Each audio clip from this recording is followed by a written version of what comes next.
Good morning, listeners, and welcome back to the Real Estate Program. With me in the studio this morning, I have Joy Leishman, who's a rep for Picture Perfect. Good morning, Joy. Good morning, Joe, and good morning, Lucy. Lovely to be back in the studio. Good. Now, Joy, you're currently repping for Picture Perfect. Would you like to give me a history and a background on this company? Sure. So Picture Perfect is owned by my son, Adam Leishman, and Adam has owned Picture Perfect for about 20 years now. And he took over when he was about 19 from what was an aerial business that was owned by my husband Ron and I. So we've got about 40 years experience in aerials, but certainly in all those years ago in the electronic service industry. Excellent, excellent. So what kind of services does Picture Perfect provide? Look, Picture Perfect has a wide variety of services today. Of course, it is about creating perfect pictures for our clients with all of their television. So the basic business, of course, is TV antennas, but there's a lot of service work around that with reception problems, the MATV units, and of course today many homes have home theatres, and that's very popular. For some aerial installations, we need amplifiers and boosters, so, you know, our techs are very good at that. And, of course, set-top boxes, which we all love, and our big TVs that hang off the walls. I'm waving my arms here, everyone, and I'm sure you can see me. I'm a typical Italian waving my arms. And, you know, the digital radios, security cameras, a range of services pitched around perfect pictures and really good reception for your home is what Picture Perfect does. And look, that's great because we do need those services. I've bought many products over the years and it is very frustrating because they say that you have such simple installation portfolios, numbering how to put it all together when you get it home, and it never seems to work for me. So your company specialises in helping people set up their initial TV, their recording equipment, you know, video recorders, DVD players. It is a wide range of services, but the name of the company is Picture Perfect, and our goal is that for whatever it needs for you to achieve perfect pictures in your home, from either tuning in the television to making sure the aerial works to making sure that it's installed appropriately, that's what we're able to do. Look, you know, Picture Perfect, as I said, has been around for a very long time, and it's obviously survived the ups and downs of the electronic service industry for a number of reasons. And I think a lot of that is that our technicians are very well trained. They undergo updating all the time. In fact, one of the largest aerial suppliers in Queensland, we're actually their oldest client. Wow. Which is, you know, there's this lovely relationship, but it's also based on respect for the sort of skills that our people have, and they actually conduct all of their training up in our facility here in Caboolture. So, you know, Picture Perfect's an industry leader. And we don't, you know, we're very proud Caboolturites, and I'm sure most people have worked out the names, and we're very proud to have our business in the Caboolture community. But we actually service from Beenleigh right through to Noosa, and of course right out to Ipswich. So it's a very large TV antenna company, you know, that's been based on a lot of years. But you can't today in business, and Joe, I know you know this from real estate, no one survives in business today or excels in business today by doing what they've always done. You actually have to very much honour your past and understand that, but continually change and continually be updated, continually being using, you know, the latest equipment in everything that you're doing. And, you know, next year analogue gets turned off and hello digital, and, you know, there's a lot of training and all of that work that needs to be happening now. That's great. And so I'm glad that that company then is in our shire. which is excellent. We're a very locally proud company. Good. But if any of the locals have friends, family or relatives that are further afield, your company still services that, which is wonderful to hear. We will have technicians, pretty much over that region in all of those areas every day. Our guys are very busy and they're very personable. Great. Now, Joy, you also mentioned that the analogue and digital change. When is that due to happen? That happens May next year. And so for a lot of people, there will be an impact, but, others will go, they might already have the appropriate aerial and they may already have a digital television. But if you have a television that is an analogue, an older type, and an aerial that's not getting enough signal, you're going to have on the 31st of May that wonderful thing we call snow, right, where signal disappears completely and, the noise is psht, yep, and a snowy screen. And so that happens next year, and we're certainly getting lots of inquiries about that now. And certainly we're always happy to talk people and walk them through what the process is they need. So, listeners, a good suggestion would probably be is to start thinking about that change today and start looking at maybe changing prior to those change dates, Sure, because there looks like will be a backlog, or there will be a line-up for people needing to have the aerials changed and equipment refocused or retuned. So now's a good time to get started with that. See, one of the things we don't actually know out there, we know in the last 10 years, Australians, Queenslanders have certainly bought a lot of digital televisions, there's no question about that.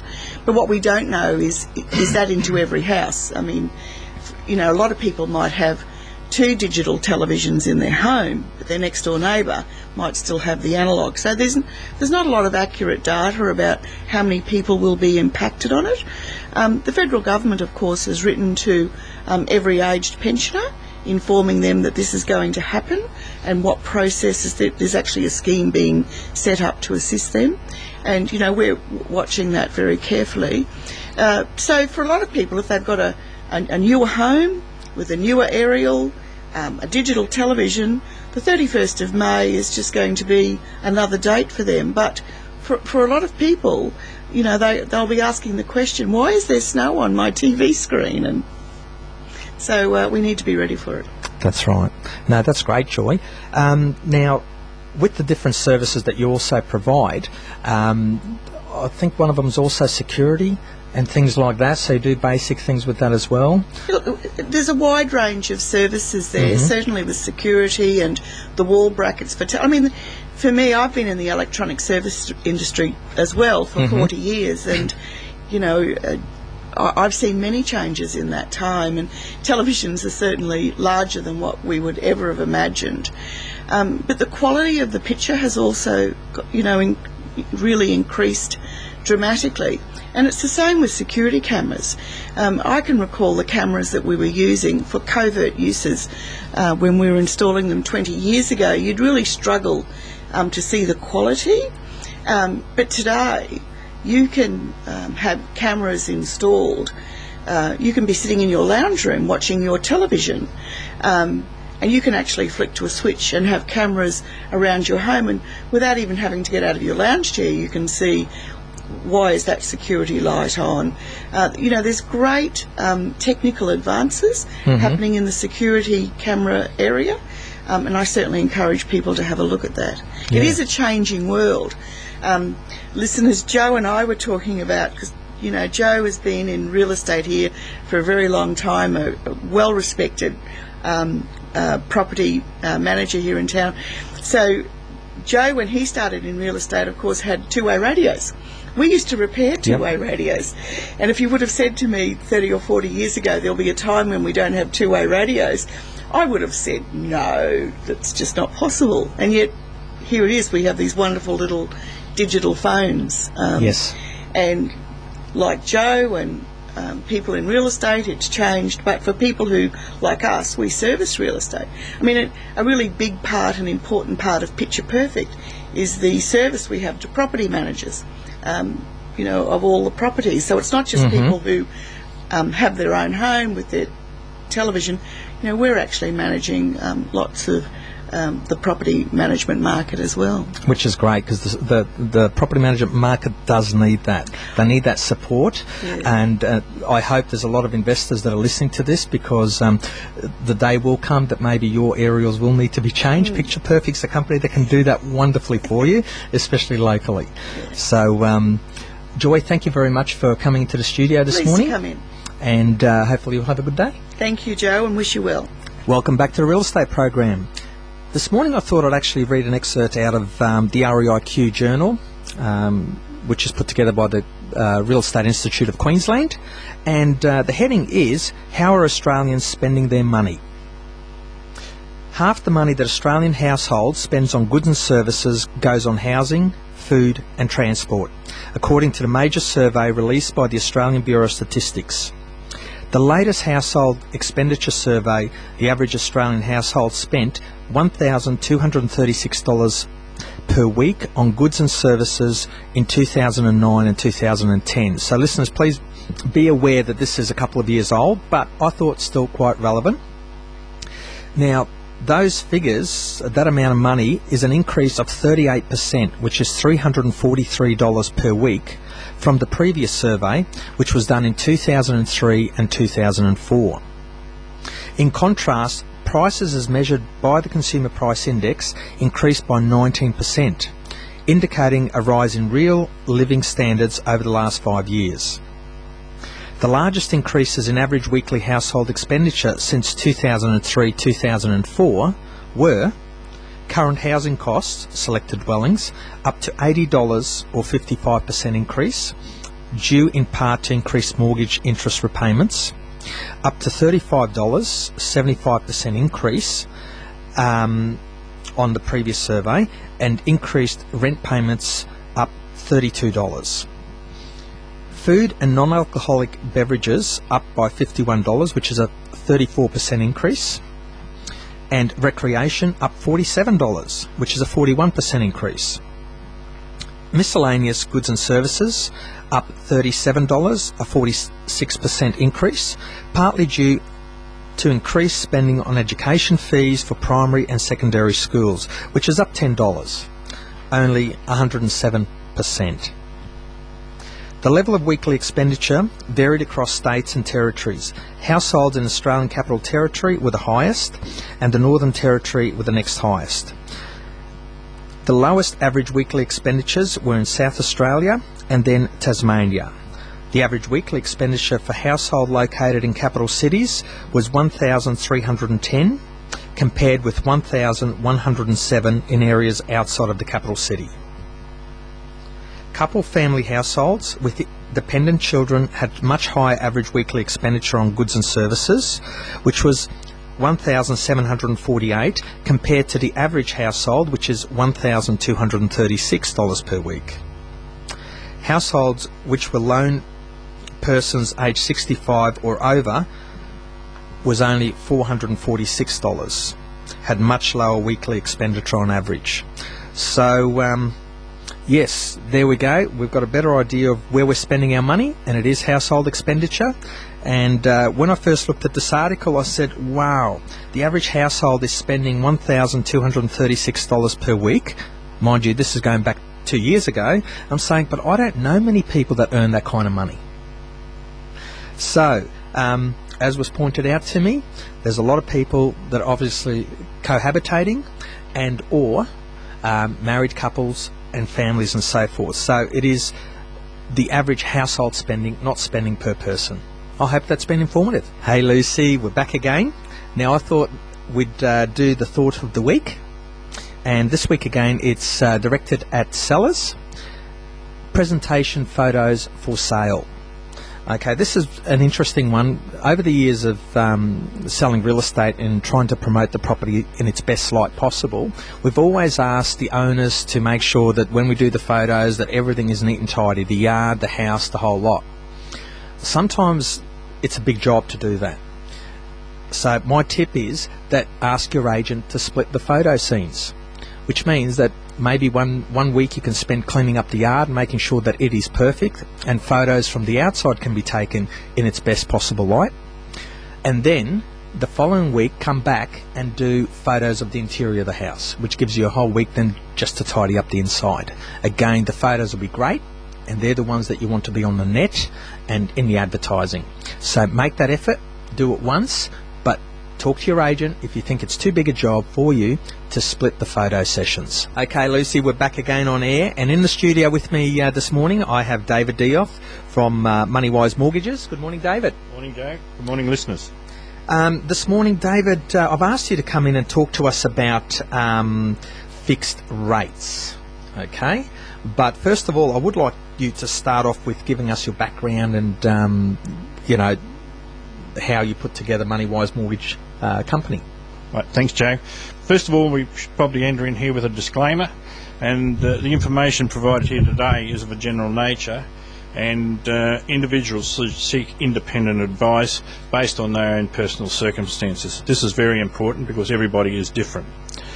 My background is I was a dealer with a major bank in the money markets for about 15 years, and part of that role was I had to have a proper authority issued by ASIC to give advice to companies, corporations, small business, large business, medium-sized businesses on the basis of interest rate risk management, products, etc. Now, there would be very few brokers and bank staff out there in the lending field who would have that background knowledge. Often I hear the commentators on radio, etc., saying it's time now to fix your loan, and I sit there with disgust because they're only really talking their own loan books to fix their customers in for a period of time and not really giving the customers the true advice. So that's what you're here to do this morning, David, is highlight what the difference is between fixed rates and variable rates and whether it's advantageous for a client at any given time. So, David, give me a little bit about on the history of fixed rates. I mean, has that concept been around for a long time? Yeah, fixed rates come out probably in around the early 1980s, and it was developed mainly for large corporations to cover their interest rate exposures. And it helped big companies with budgeting, with being able to prepare competitive tenders, taking into account fixing their cost of interest on those borrowings to meet those tender requirements. And from there, it has now developed into the housing loan market. And the rates people pay in the housing loan market are much higher than the fixed rates you're paying, the big businesses are paying, because they're all in smaller amounts. Okay, so why would you consider using a fixed home loan rate as opposed to the variable one? I mean, variables move up and down, yes, over time, but what's the benefit? Because fixed rates are normally fixed for a period of time, a number of years. How does that work for the actual borrower? A fixed rate, as you said, Joe, is based on a number of years. The average term borrowers fixes between 1 and 5 years. However, some of the financial institutions will fix out for 7 and 10 years. Not many people will fix for 7 to 10 years, because when you fix interest rates, and I'll talk a little bit about that later on, you need to take into account your own personal situations and personal careers, etc. Borrowers who have fixed their interest rate are assured their repayments are set for a fixed period of time. That helps them with their household budgeting and everything else. We all know interest rates rise and fall. A fixed rate will remain the same all the way through that period. However, you must consider the background of fixed rates. They're cyclical as variable rates are, and they will rise and fall at the same time. And once again, it's down to each person's individual requirements and wishes on whether they fix or not. Thanks for that, David. Now, how can an individual work out what is the best scenario for them, whether they should be fixing or not? Well, it all comes down to what they really want. Now, they can fix the whole 100% of their home loan. They can fix, say, 50% of the home loan. They can fix 25% or 75%. They can do it in tranches, where they can do 25% now, and then if they come down a bit further, do another 25%. And it really comes down to individuals. But you've got to be very cautious on what is happening in the marketplace. I talk to a lot of people.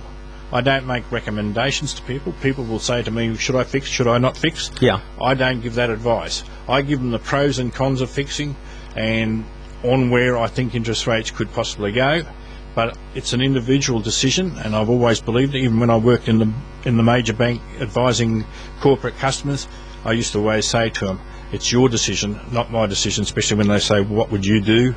And I said, it's not what I would do, it's what you would do and where you see things going and what helps you in your own personal financial life.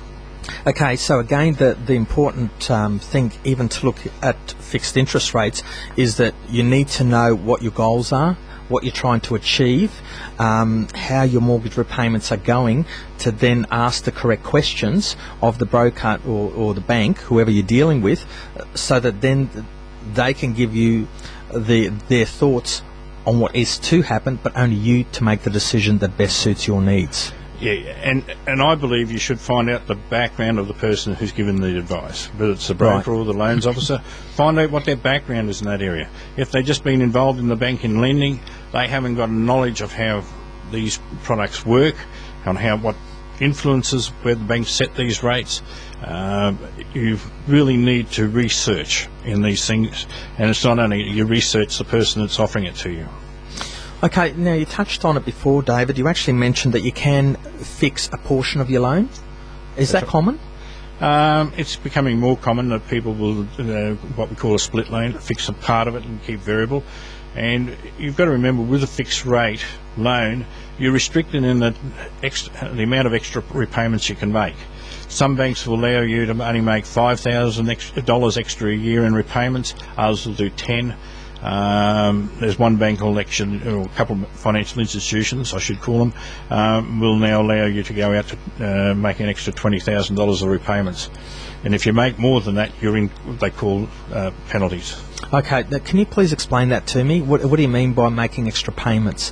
So you've gone to the bank or the broker, you've set up the loan, a portion of it is fixed. So where does this repayments come in? You mentioned $5,000. Well, if you want to make, this relates mainly to the fixed portion. Right. If you've got a total fixed loan, and for example, you might come into a windfall. You might be given a gift of $25,000, $30,000, so I'm going to put that towards my home loan. Right. If it's fixed, you will suffer penalties because it's more than what the banks allow under the terms and conditions of your fixed rate loan. I see. So you've got to be very cautious of that. So if you had a split loan, part fixed, part variable, you would then put that gift or whatever you're given towards the variable part of your loan, because that attracts no penalties. Okay, so that's important to That's right. work that out. It's really knowing the terms and conditions of the loan and going from there. Well, when you mentioned that, I actually automatically thought of myself and my lending situation. I thought, okay, well, if I can't put that, say, $25,000 directly off the fixed loan, right, I would then put it into one of my accounts that actually has an offset account. That's right. So it's still getting the benefit of reducing that interest, but on a different property or in a different vehicle. And until then, I'm able to put it on the fixed loan. That's right. And it'll be against your variable loan, not against your fixed loan, because some banks, some financial institutions, I've got to get that word right, financial institutions will not allow offset facilities on their accounts. All banks are different, all financial institutions are different. Okay. Well, David, what I thought was we'd take a quick break and we'll have some more questions after.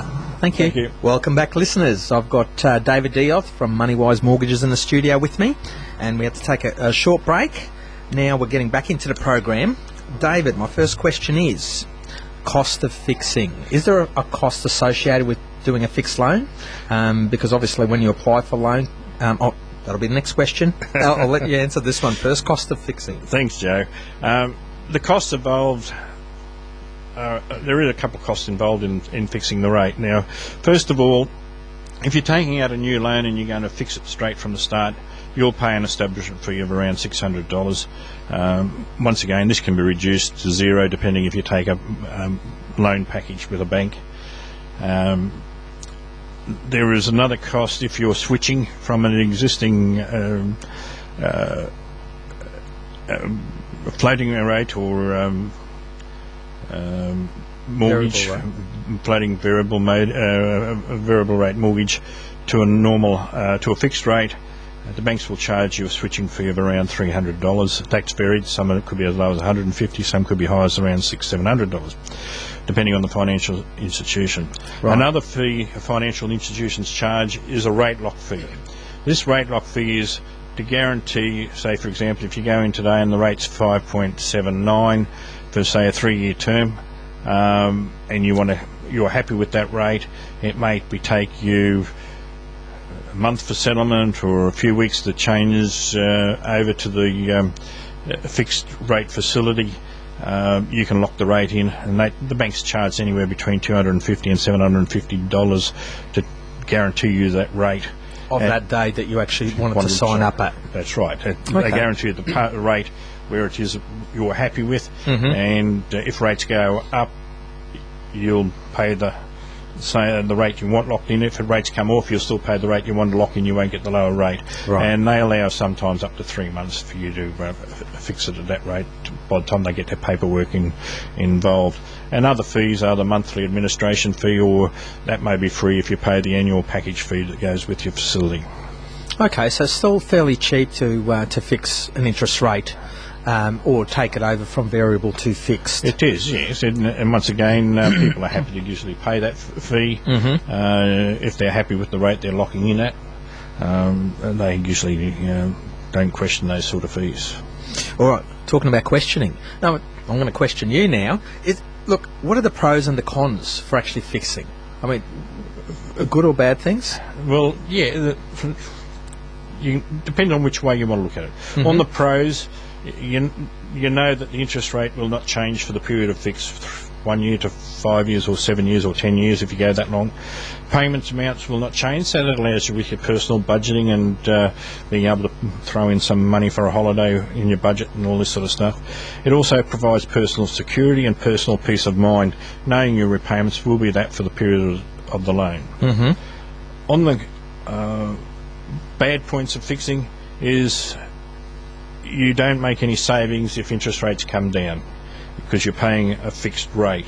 And at the moment we're seeing the variable rates coming off, so how far they're going to go is another question. Once again, it's going to depend on a number of influences.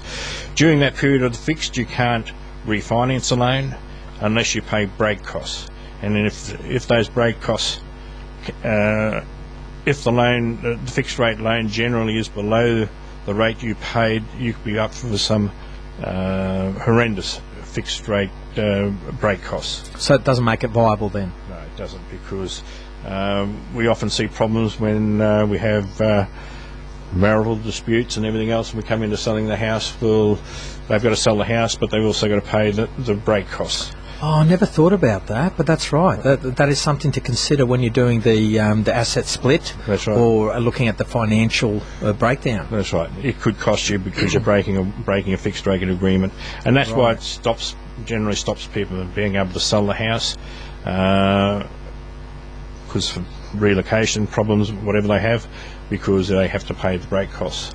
And as I said, depending on the size of the loan, they can be many thousands of dollars. So it's generally one of the cautions I put in place with people, and which we'll talk about a bit later on.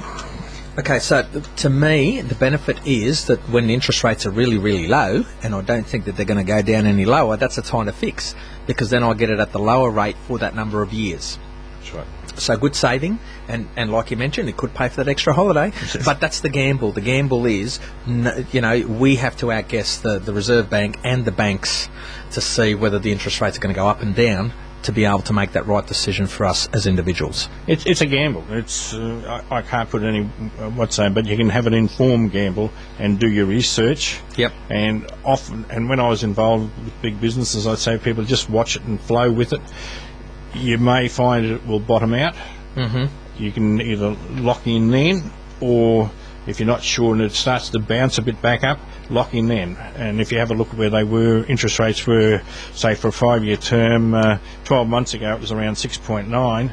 Today they're around about 5.9. Wow. So there's a 1% drop there, a saving. Yes. So that's about $15,000 on a $300,000 mortgage. What you could have done was sit there with 6.9 and it got down to 6.1 and you decide to fix, you would have been still 0.8% better off. So I'm of the philosophy that just sit there, watch them when they bottom out. And as I said, I get upset when I hear people talking on radios and it's time to fix. And with my knowledge and background, I think, why are they saying that? Right. Okay. So, you know, you have to be careful with that. That's right. You really do. Any other cautions? Yeah, as I said previously, I talk to my borrowers and say, think very carefully about what you're doing. Research it, make sure it's going to fit into your own future plans. You've got to bring in, once again, your future plans. What are your work commitments? Are you going to be required to move in 2 years' time or 3 years' time with your employment? What are your future family intentions? Are you going to need to probably upgrade the home because you're going to start a family, or or downgrade because the kids are all left home? So they're the things you need to take in and consider. And unfortunately, I've got to say, it is depending on your own personal relationships. Are they strong? Are they going to last through 5 years or 7 years or 10 years? It's very, very important, because the break costs involved with breaking a fixed rate loan can be expensive. Great. Look, thank you for explaining that to us, because I wasn't aware of some of those scenarios, and I'm certain the listeners weren't either. So that's great, David. Now, mate, what are the current indicative fixed rates at the moment? Well, these are only indicative, and there's probably an average. A 1 year fixed rate at the moment is about 5.59. 2 years is about the same level, 5.59. 3 years, 5.59, but there is someone out there at the present time around 5.35. 4 years, 5.94. 5 years, 5.94. A 7 year rate, 7.69. A 10 year rate, 7.69. Bearing in mind at the moment, a standard variable on a package is around about the 5.9. Now, I must say here that the rates I quoted are not based on comparison rates, but just on indicative only average rates. Okay, great. Thanks, David. Now, before we actually got started on the program, you produced some paperwork for me, which I found was quite interesting, and that was showing the history of fixed rates. Would you like to explain a little bit of that to me? Because I think some of the dates that you went back to was back in the 1950s. So can you explain that little bit of paperwork they got in front of you, David? Yes, Joe. It's actually based on the standard variable rates ranging from 1959 to 2012. Okay. And in January 1959, the variable rate was 5%. And we're at the present time around about 5.9. So we're starting to get back to the levels it was in 1959. But the peak rate was in the early 1982s, when they were through the 1982s, when they were in about 13.5%. So our interest rates today are only about half of what they were 10 years ago. Right. So, which is very, very good news to the borrowers. Mm-hmm. On the fixed rates, I've got some quick charts here. In 2008, the 3 year rate was 8.55, and the 5 year rate was 8.4. So we're now down around about the 5.79s, things like that. So big difference. In 4 years they've come off. Now, unfortunately, a lot of people did lock in in the last 3 or 4 years when those rates were high, and they've missed out on the advantage of falling interest rates. And the penalties of breaking those are horrendous. So. Okay. Now, when when did the fixed rates start being used on the household mortgages? They were back in the late 1980s. Late 1980s. What were the fixed interest rates then? Those. Well, you don't have those variables? I don't have those fixed ones, no. Oh, okay. Sorry, listeners. All right, David. Well, thank you very much for your time this morning. That was great. And we'll talk to you next time. David Dioth from Moneywise Mortgages. Thanks, Joe. Thanks, listeners. You are listening to 101.5 FM. This is the end of the morning magazine. Hope you've had a good morning.